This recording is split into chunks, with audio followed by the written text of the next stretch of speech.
வணக்கம். ஸ்ரீமதே ராமானுஜாய நமக. ஸ்ரீமதே நிகமாந்த மகாதேசிகாய நமக. நம்ம இந்த கூரத்தாழ்வான் நிகழ்ச்சியினுடைய தொடர இந்த வீடியோ செஷனில் நம்ம பார்க்கலாம். இப்போ இவருடைய கூரத்தாழ்வானுடைய அந்த வாடி திருநாமத்தில் பொன்வட்டில் தனையறிந்த புகழோடியான் வாழியே அப்படின்னு ஒரு வாடி திருநாமம் வரும். அது என்ன பொன்பட்டில் எரிந்த? நமக்கு ஒரு 10 ரூபாய் 20 ரூபாய் கீழே விழுந்துட்டாலே திருப்பி தேடுவோம். இங்கே தான் எங்கேயோ விட்டேன், இங்கே தான் எங்கேயோ விட்டேன் அப்படி திருப்பி தேடின்னு இருப்போம். அது கிடைக்கிற வரைக்கும் நம்ம மனசு நிம்மதியே ஆகாது. ஆனால் இவர் தன்கிட்ட இருக்கிற அந்த பொன் வட்டில், பொன் தட்டுன்னு சொல்லுவா, அதாவது கலந்து சாப்பிட்ற ஒரு தட்டு, அதை தூக்கி எரிஞ்சாராம். எப்படி? ஒரு நாள் இவர் ராமானுஜர் கூட ரொம்ப ஐக்கியமாயிட்டார். அப்போ அவருக்கு தோன்றது, கூரத்தில் நமக்கு கொஞ்சம் சொத்து இருக்குது, அதை எதுக்கு அங்கே இருப்பானே, அதை கொண்டு எல்லாருக்கும் பகவத்பாதாவுக்கெல்லாம் கொடுத்துடலாம், யாராவது நல்லா வைஷ்ணவ அனுபவிக்கட்டும் அப்படின்னு சொல்லிட்டு தன்னுடைய மனைவி ஆண்டாளோட அங்கே போகிறார். அங்கே இருக்கிற தன்னுடைய மீதி இருந்த எல்லா சொத்துக்களையும் எல்லாருக்கும் பகிர்ந்து கொடுத்துட்டு சரிவா நம்ம இப்போ ஸ்ரீரங்கத்துக்கே போயிடலாம் அப்படின்னு சொல்லிட்டு மதுராந்தகம் வழியாக போகிறார். மதுராந்தகம் அப்போலாம் ரொம்ப காடாக இருந்தது, ரொம்ப பயங்கரமாக இருக்கும். நல்லா ஒரு ராத்திரி வேலை, ஒரு 8:30-9 மணி, நல்லா மழை காலம் வேறு. அப்போ அவள் மனைவி சொல்கிறானோ, இங்கே ரொம்ப பயமாக இருக்குங்க, எங்கே இந்த நேரத்தில் நம்ம இப்போ கிளம்பினோம், இங்கே இந்த ஊரில் எங்கேயாவது கொஞ்சம் நேரம் ரெஸ்ட் எடுத்துகிட்டு காத்தால போகலாமேன்றாலும். மடியில் கணம் இருந்தால் தானே வழியில் பயம் வரும். உனக்கு என்ன மடியில் இப்போ கணம் சொல்லு? எங்கிட்டயா ஒன்றும் கிடையாது, ஒரே ஒரு பொன் வட்டில் மட்டும் எடுத்துட்டேன், சின்ன வயசுலேருந்து நீங்கள் அதில் தான் சாப்பிடுவீங்கன்னுட்டு நான் உங்கள் அப்பாலாம் என்கிட்ட சொல்லியிருக்கா, அதனால் சின்ன அந்த வட்டிலை மட்டும் எடுத்துட்டேன். எப்போ பார்த்தாலும் இலையில சாப்பிட்றீங்க, இல்லை கையிலேயே வாங்கி சாப்பிட்றீங்க, அதனால் அந்த வட்டிலை எடுத்துட்டேன். நம்மளுடைய அந்த குலத்தினுடைய ஞாபகமாக நீங்கள் எவ்வளோ பெரிய குலத்தில் பிறந்தீங்க, ஹரிதா குலம்ன்ற குலத்தில் பிறந்தீங்க, குலத்தில் நல்ல ஜாதிகுல கோத்திரத்தில் நீங்கள் இருக்கீங்க, நீங்கள் போய் கையில் வாங்கி சாப்பிட்டா நல்லா இருக்குமா, அதனால தான் இந்த பொன் வட்டில் எடுத்துட்டேன்.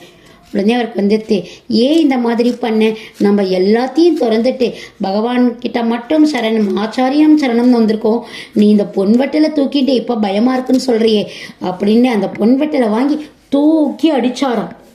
அப்படி அது மாதிரி யாராவது செய்வாளா? அப்போ அவர் செல்வத்து மேலே, இந்த செல்வம்லாம் நிலையற்ற செல்வம், இந்த அர்த்தம், இந்த செல்வம் அனர்த்தம் அப்படின்றத அவர் தெரிஞ்சுட்டு இருக்கிறார்.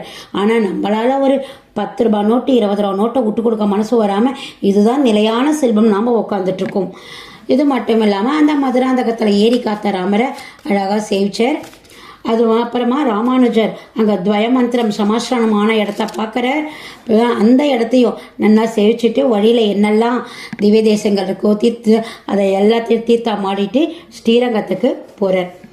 இந்த மாதிரி அவர் போயிட்டு இருக்கும் பொழுது ஸ்ரீரங்கத்தில் திருவரங்கத்தமுதனார் அவர் தான் அந்த கோவிலெல்லாம் நிர்வாகம் பண்ணுறவர், ஸ்ரீரங்கத்து கோவிலை நிர்வாகம் பண்ணுறார்.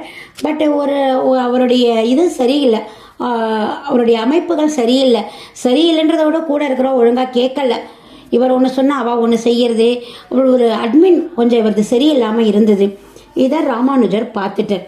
ராமானுஜர் கொஞ்சம் கஷ்டமாக இருக்குது, எவ்வளோ பெரிய கோவில், அரங்கநாதர் இந்த உலகத்துக்கே ஆண்டவர், இப்படி ஒரு அட்மின் சரியில்லாமல் இவர் ஒன்று சொன்னால் அவள் ஒன்று செய்கிறார், அவள் ஒன்று சொன்னால் இவர் ஒன்று சொல்கிறார், என்ன பண்ணுறது?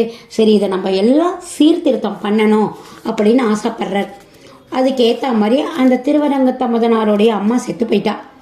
அன்னைக்கு ஒரு 11ஆவது நாள் காரியம், ஏகாகம்னு சொல்லுவா, வைஷ்ணவால ஏகோதிஷ்டம்னு சொல்லுவா. அந்த ஏகோதிஷ்டம் அன்னைக்கு ஒத்த பிராமணனை கூப்பிட்டு தனி ரூமில் யாருமே பார்க்கக்கூடாது, அவருக்கு சாதம் போடணும்.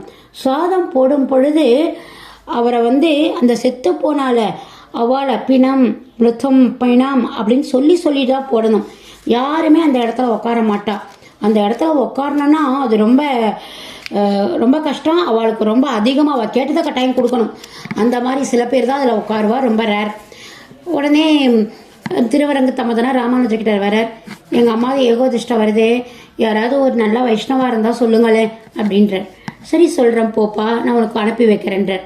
கூரத்தாழ்வானை கூப்பிட்றேன். அது மாதிரி திருவரங்கத்தமுதனாரத்தில் ஏகோதிஷ்டம், போய் நீ சாப்பிடுமாங்க, அவள் உங்களுக்கு வேண்டிய இதெல்லாம் கொடுப்பா, தட்சிணெல்லாம் கொடுப்பா, வாங்கிக்கும். திருப்தோ அஸ்மின் கேட்பா, திருப்தி ஆனீங்களான்னு கேட்பா. திருப்தோ அஸ்மின்னு சொல்லுங்கோ. எனக்கு திருப்தி இல்லைன்னு சொல்லுங்க. வேற என்ன வேணும் நீங்கள் திருப்திப்பட அப்படின்னு கேட்பா. எங்களுக்கு கோவில் சாவி வேணும்னு கேளுங்க, அதை வாங்கிட்டு என்கிட்ட எடுத்துட்டு வாங்க அப்படின்றார். இவர் என்ன ஏது அதுக்கு மறுப்பே சொல்லலை. சொல்லிட்டாரா, ஆச்சாரியன் சொல்லிட்டா அதுக்கு அடுத்த வார்த்தை கிடையாதே. கிளம்பிட்டார். வார்த்தைக்கு போகிறார். நல்லா ஒரு வெள்ளி தட்டில் நிறைய கோல்டு காயின்லாம் வச்சு முடிச்சுட்டு சாப்பிட்டு முடிச்ச பிறகு கொடுக்குறார் திருவரங்க தமதனார். திருப்தோஸ்மின்றார். திருப்தோஸ்மின்றார். என்ன வேணுன்றார்? கோவில் சாவி வேணுன்றார். இப்போ அந்த கோவில் சாவியை கொடுத்ததா தான் அன்னைக்கு ஃபங்க்ஷன், அன்னைக்கு அந்த காரியம் முடிஞ்சதா அர்த்தம். இல்லைன்னா அது அப்படியே நிற்கிறதுன்னு அர்த்தம். அம்மா ஆத்மா இன்னும் போகலைன்னு அர்த்தம். அதனால அவர் கொடுத்துட்டார். அந்த சாவியை எடுத்துட்டு நேராக ராமானுஜர்கிட்ட வரார். இந்தாங்க அப்படின்னு சொல்லி கொடுக்குறார். அவர் கொடுத்தா தட்சிணெல்லாம் எங்க அப்படின்னு கேட்குறார். அதெல்லாம் எனக்கு அனர்த்தம், அதெல்லாம் எனக்கு தேவையில்லாதது. அப்படியே அங்கே வழிவா எல்லாருக்கும் நான் கொடுத்துட்டேன். அந்த வஸ்திரங்கள், அந்த கோல்டு காயின், வெள்ளி தட்டு எல்லாத்தையும் நான் கொடுத்துட்டேன். எனக்கு எதுவுமே வேண்டாம். நீங்கள் கேட்டது இது, இந்தாங்க உங்ககிட்ட கொடுத்துட்டேன் அப்படின்னு சொல்லிட்டு அந்த சாவியை கொடுத்துட்டார். இன்றைக்கும் கோயில் ஒழுகு அப்படின்றதுல ஒவ்வொரு கோவிலும் என்னென்ன பண்ணணும், அந்த பாஞ்சராத்னம் ஆராதனைக்கு என்ன பண்ணணும், எதுக்கப்புறம் என்ன உற்சவம், எதுக்கு முன்னாடி என்ன, எல்லாம் இவர் எழுதி வச்சது தான். இவருக்கு எப்படி ராமானுஜர் கிடைச்சிது? கூரத்தாவணம் தான் அந்த சாவியே கிடைச்சது. இல்லைன்னா இன்னைக்கு இந்த மாதிரி ஒரு வைஷ்ணவ சமுதாயம் ஒரு கட்டுக்குள்ளே இருக்குன்னா எப்படி முடியும்? இவருடைய பங்கும் அதில் நிறைய இருக்குது. இதுதான் அதனால தான் தென்னரங்கர் செல்வம் முற்றும் திருத்தி வைத்தான் வாழியன் ராமானுஜருக்கு சொல்வார். அந்த தென்னரங்கர் செல்வம் முற்றும் திருத்தி வச்சதுக்கு உதவி பண்ணவர் யாரு? இந்த கூரத்தாழ்வான் தான். இதுக்கப்புறமா ஆளவந்தாரை பற்றி நம்ம எல்லாருக்குமே தெரியும். அவருடைய ராமானுஜர் வர, பட் அவர் திருநாட்டுக்கு ஏறிட்டார். அவருடைய 3 விரல் மடங்கி இருக்குது. 3 விரலுக்கும் 3 ஆசைகள் இருக்குது. அதில் 3வது ஆசை என்னன்னு கேட்டால், பிரம்மசூத்திரத்துக்கு விசிஷ்டா வைத்தியப்படி ஸ்ரீபாஷ்யம் எழுதணும். இதுதான் அவருடைய ஆசை. இதை ராமானுஜன் நிறைவேற்றி வைக்கிறேன்னு சத்தியத்தை பண்ணிட்டார். இப்போ அதை பண்ணணுமே, எங்கே பண்ணுறது? முடியல. இப்போ அதனுடைய விருத்தி போராயணம், அதாவது மூல நூல் காஷ்மீரத்தில் இருக்கிற சாரதா பீடத்தில் இருக்குது.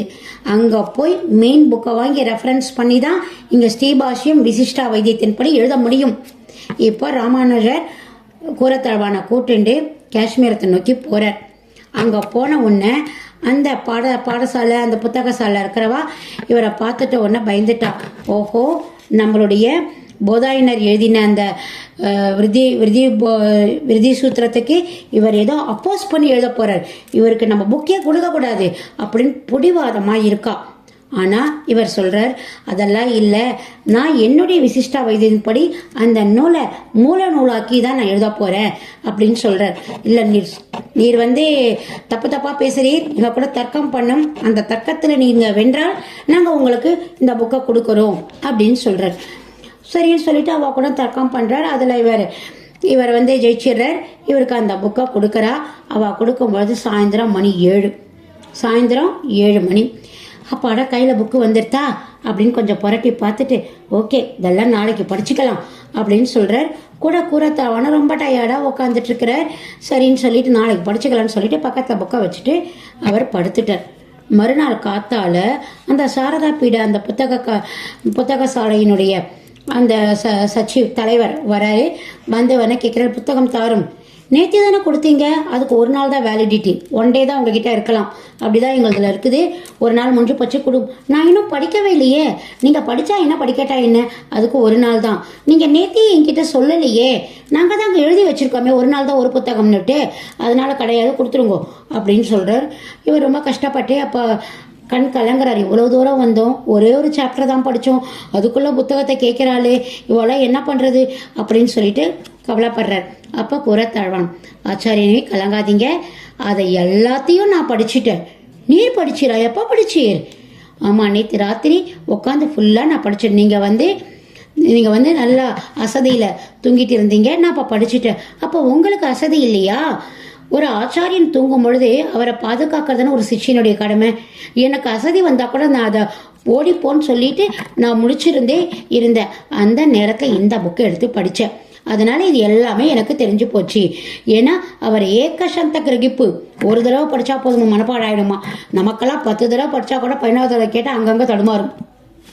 ஒன் டைம் தான் அவ்வளோ பெரிய புக்கே அவர் படிச்சிருக்கிறார், ஆனால் எல்லாம் கிரகிச்சுன்ட்டார். அதை இப்போ சொல்லட்டுமா இல்லை நம்ம ஸ்ரீரங்கத்தில் போய் சொல்லலாமா, எப்போ சொல்லலாம் சொல்லுங்கள், நான் வேணா சொல்கிறேன் அப்படின்றார். உடனே இவருக்கு அப்படியே ஆச்சரியமாக எடுத்து, வேண்டாம் வேண்டாம், இங்கே இருக்க வேண்டாம், அதுக்கு கூட இவாளெலாம் ஏதான தடா போடுவா, நம்ம நேரம் நம்ம ஸ்ரீரங்கத்துக்கு போயிடலாம், வாங்க நம்ம ஏரியா அது அப்படின்னு சொல்லிட்டு ஸ்ரீரங்கத்துக்கு வர ராமானுஜரும் கூரத்தாழ்வானும். இந்த கூரத்தாழ்வானுடைய தொடர் நிகழ்ச்சிகளை நம்ம அடுத்த வீடியோ செஷனில் பார்க்கலாம். எல்லாரும் இதை பார்த்துட்டு அதுக்கு அடுத்த வீடியோ செஷனை கட்டாயம் பார்க்கணும். நன்றி.